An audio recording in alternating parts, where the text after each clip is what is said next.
Truth Be Told Pod.com. We are here for our 15th installment, and we have been on fire since last night. It has been a continuation of heat. Flame on! And when the heat hit the streets begin to beat. But now let me get off track. Let me complete the introduction before I go. We're already off track, Mr. Scott. That's all right. Sometimes you gotta get off the track to go in the right direction.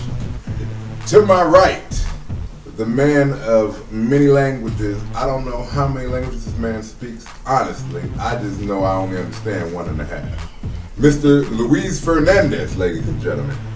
Life is very short and there's no time for fussing and fighting, my friends. Was that a Beatles line? That's a Lennon and McCartney. Oh, I heard the voice. I was like, okay. I said that was beautiful. Right. And the man in the middle, once again, Stephen A. Smith. Ha! You know, he's a resident sit-in. You might as well get him a green card. Mr. Vinny Fernandez, ladies and gentlemen. Yo, shout out Johan, Mets, no hitters. First in Mets history. I love it. I love it. And not to ever be forgotten or unseen, regardless of what he thinks or believes, we are going to bring him out of himself. Mr. Wolf Griffin, ladies and gentlemen. How do you do? Eat your vegetables, drink plenty of water. I wish everybody luck on the Wolves Challenge, and I have another challenge for you. How many people you guys eat cookies, right? All that crap.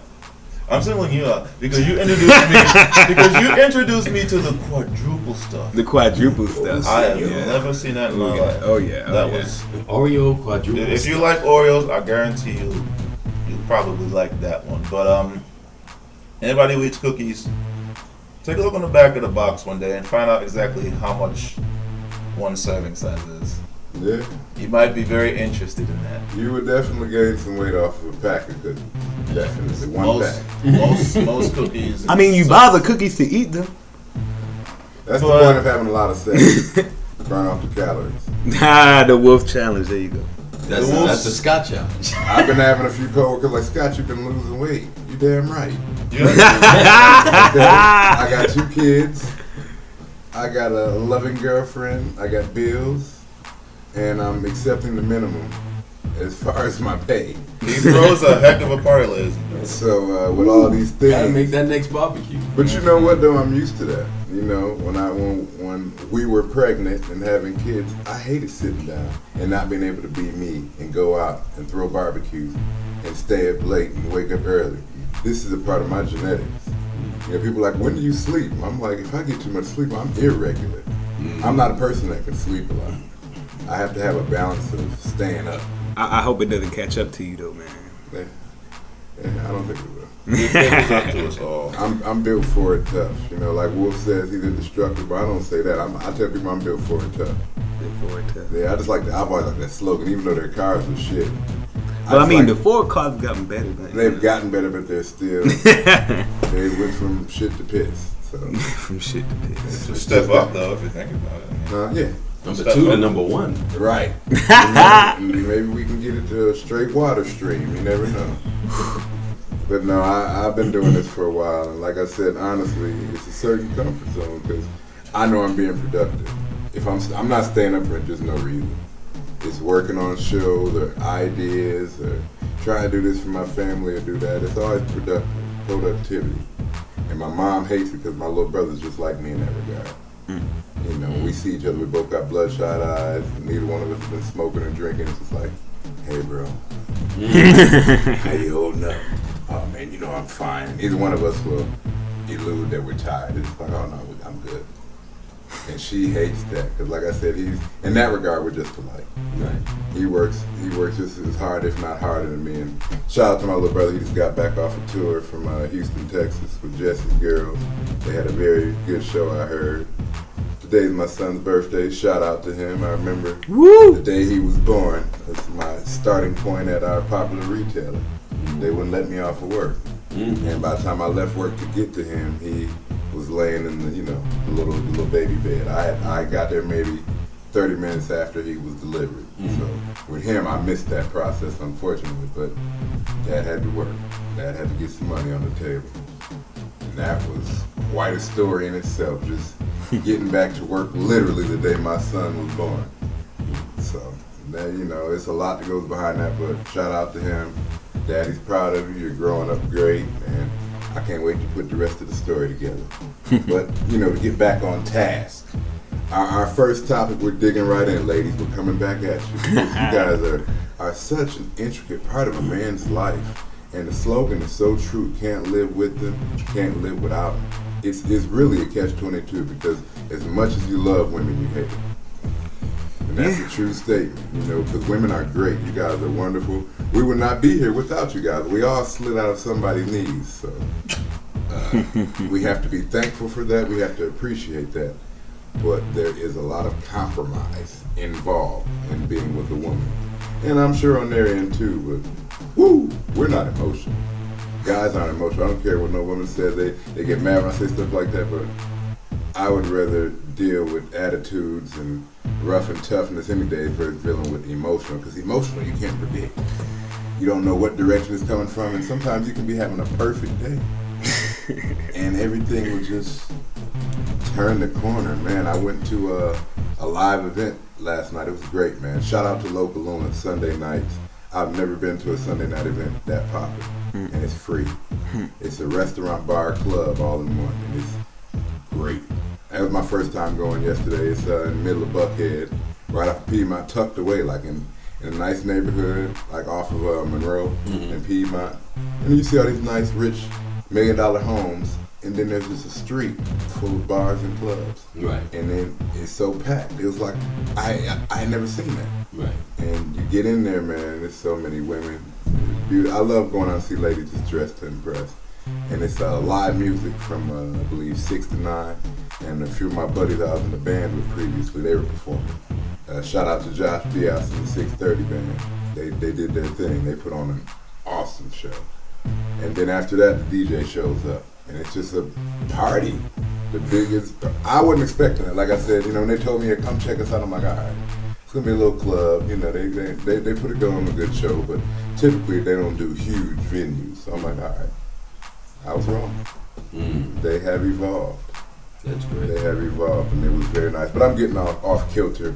Lou brought up a great point. You know, I know in particular, and not only at our store where we work at, but in other situations, there seemed to be a rift between women and middle management. What is that? You know, give us some background. Yeah. Well, I've worked for a number of women who were my managers in a number of jobs. Companion life insurance, the post office, and at the world's richest retailer. And sorry about that. It turns out that every single situation turned out very badly. Whether it was that they were demoted because of insubordination, or whether it was just plain nastiness between themselves, their higher ups, the people under them. They constantly would bring into work their baggage, if you want to call it that. And I question at this point, now that I'm working for two women, that whether women can actually handle middle management. Because really, middle managers, I give them all the credit in the world. They're squeezed from both sides. Now, what do you mean as far as, break it down as far as handling, like in what capacity, what, you know? They can't, their emotions. They're emotional people, and I've always contended that women are very emotional. Right. And they bring their garbage into work with them. Whether it's men, or whether it's their kids, or whether it's whatever it is, their personal peeves. They bring it into the workplace, and it affects it in a very negative way. And I contend that, especially in the experiences that I've had, which are multiple, that women really can't handle it.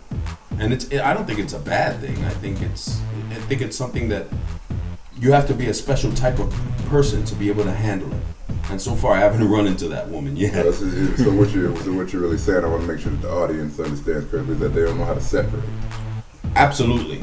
They definitely don't know how to separate the personal from the professional. Okay. there's always some sort of how do you say, a personal rift between not only the women but between them and the male workers. The male workers just seem to want to come in and work, Right. get the night over with, take care of it, and if you have fun in the process, hey, that's great. Right. But there's a situation right now at my employment now where basically I'll go in on certain nights and certain people are there. There isn't a word exchange between any of us. Not one word. And and when someone does say a word to me, I look at them and basically don't respond. Because, like I said, the manager sets the tone of what's going on in the front. Right. And this particular manager is inept. And she basically just can't handle the job. Now. Being that she's on D-Day right now, that pretty much, D-Day meaning that if she makes the wrong move at work, she's pretty much out the door. Yes, Vince. Oh, so do you mean that women in general are inept at middle management jobs, or if there is a woman out there, I haven't met her yet. My and it doesn't help that my personal contention is, men and women, there's always going to be that clash. I mean, if it weren't for what was between our legs, men wouldn't have anything to do with women, and vice versa. That's my contention. So there's always that sense of animosity that's going back and forth, confrontation, and it's upsetting because you just want to go in and get paid, and try to do it in as least painful a manner as possible. But when they start bringing in their garbage, well, then that's when it becomes unworkable. Weigh in on that, Wolf. Absolutely. I was actually listening to everything you were saying. I always try to look at the other side too. Now, yes, as we always discussed, women are a lot more emotional. We're more logic built. Right.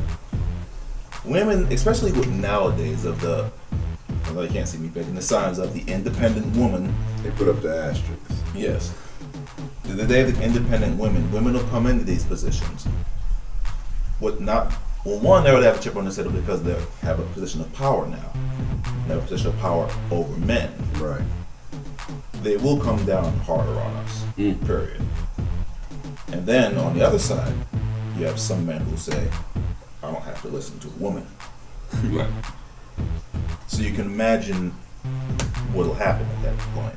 And I think that's interesting, and those are some great points because, like I said, we all work together, and we have a lot of female managers, and we see a lot of personal feelings getting involved and stuff. There's a lot of personal vendettas. I know of managers right now who are gunning for certain men, and not anything to do with their work performance, just issues that they have with them personally. And the thing is you've got to know how to separate. At the end of the day, their assignment is to get work done. It has nothing to do about your personal feelings, but in one way or another, it ended up showing. It ended up happening. Because I know even Wolf has had situations of managers just about standing over him, and you can just imagine the visual as you're working and this woman figure is standing over you like as in a domineering mode.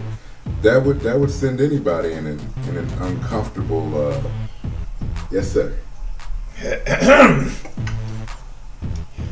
I'm glad you brought that up. I was trying to hold myself. I'm not sure if that sounded really gay or not. Well, as long as you do it in the bathroom. You gotta let it all ride, man. It's okay here. We got plastic down. Okay, we have the edit button too. Yeah, and I mean we're not nobody knows who we're talking about. We're keeping this all hypothetical to. No, I mean like the holding myself part. It really didn't sound good at all. Okay. Anyway, we appreciate you not holding yourself. Thanks. At least not in front of us. All right, I'm losing my topic here. Sorry, go ahead. There's nothing more disrespectful. No, I'll just say, for a woman in this case, and my hand is shaking. I'm trying to. He's editing. When somebody is working on a lower level when someone's working, when you see someone